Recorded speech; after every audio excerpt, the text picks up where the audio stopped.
¿Qué tal? Buen día, ¿cómo están? Fíjense que hoy la doctora Sheinbaum destacó los beneficios en la nueva reforma al Infonavit, que todavía no ha sido aprobada por el Congreso, pero ya hay un adelanto, porque traería beneficios como la transparencia al interior del propio instituto, además de un mayor control y que se puedan hacer auditorías que se eviten casos de corrupción que hoy, conforme lo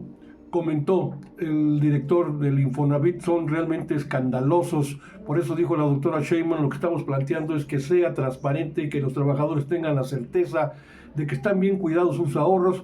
que haya absoluta transparencia en la asignación de viviendas y créditos y que se tenga una estructura que permita un control y una auditoría y que no se den estos actos de corrupción que ahora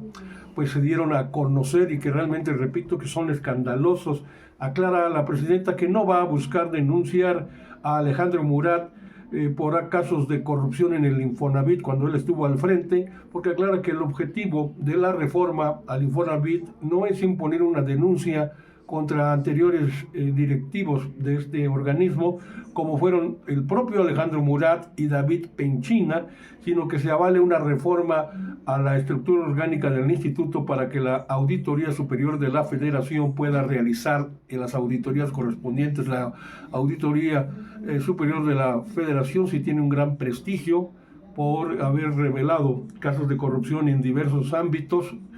pero no tiene facultades para pues presentar denuncias, simplemente informa y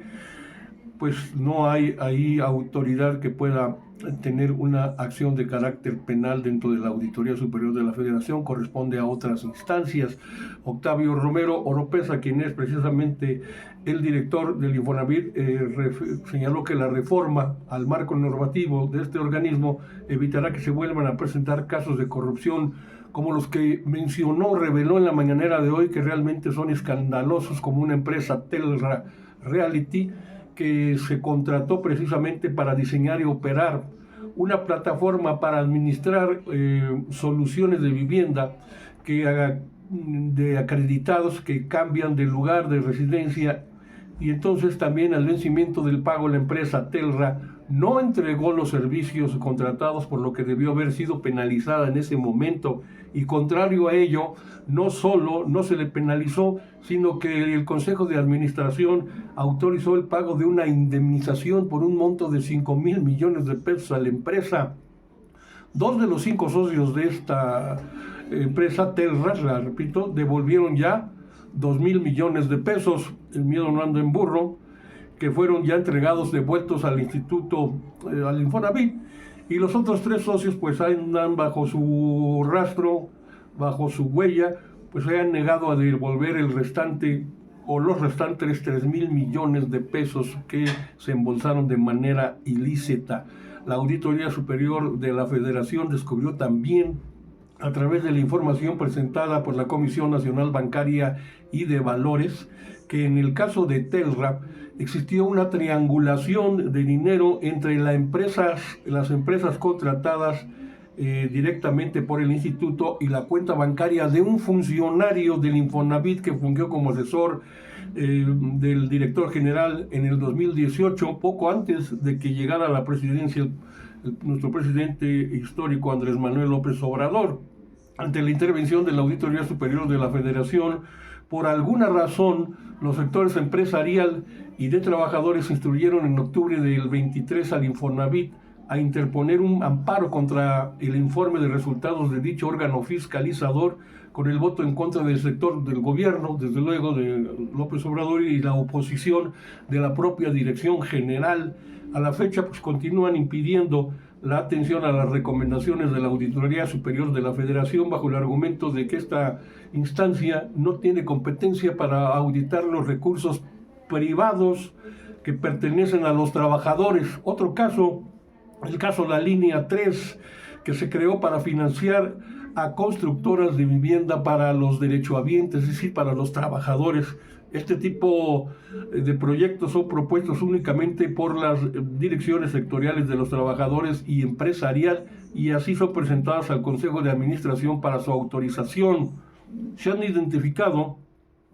22 proyectos que fueron autorizados en el 2017 y el 2018 que no han sido concluidos y presentan un adeudo vencido al Infonavit de 575 millones de pesos, y adicionalmente existen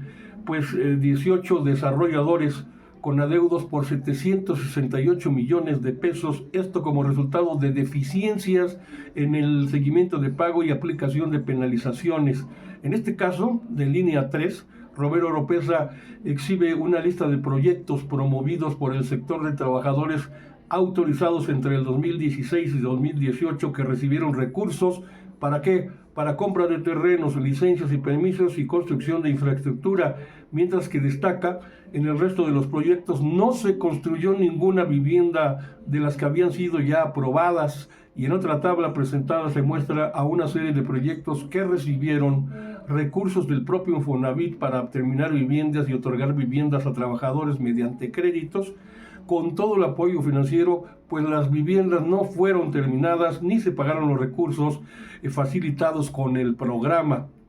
Y otro que es realmente de escándalo, esquema de ventas sucesivas. Una casa la vendes una vez, la vendes 2 veces, la vendes 3 veces, la vendes 4 veces, donde destacó el Estado de México, por cierto, donde intervienen trabajadores en esta red delictiva, trabajadores del propio Infonavit, intervenían notarios públicos, despachos y peritos evaluadores que se han coludido a fin de otorgar múltiples créditos sobre una misma vivienda. Con la revisión hasta la fecha del día de hoy, que no incluye a 11 estados de la República, se detectaron 12,000 créditos sobre 1,400 viviendas, lo que significa que estas se vendieron hasta 4 veces por año cada una. Todo lo anterior sin que la Comisión de Vigilancia o al Comité de Auditoría tomaran acciones en contra de los responsables de este fraude, megafraude. Este mecanismo delictivo pues es empleado para estafar a los trabajadores, cobrándoles hasta un 40% más de sus ahorros para vivienda, que hasta el momento de la revisión, que aún no ha concluido, pues asciende a más de 1,200 millones de pesos en puras tranzas. Octavio Romero Oropesa explicó por eso, pues cuál es la clave de la reforma al Infonavit, que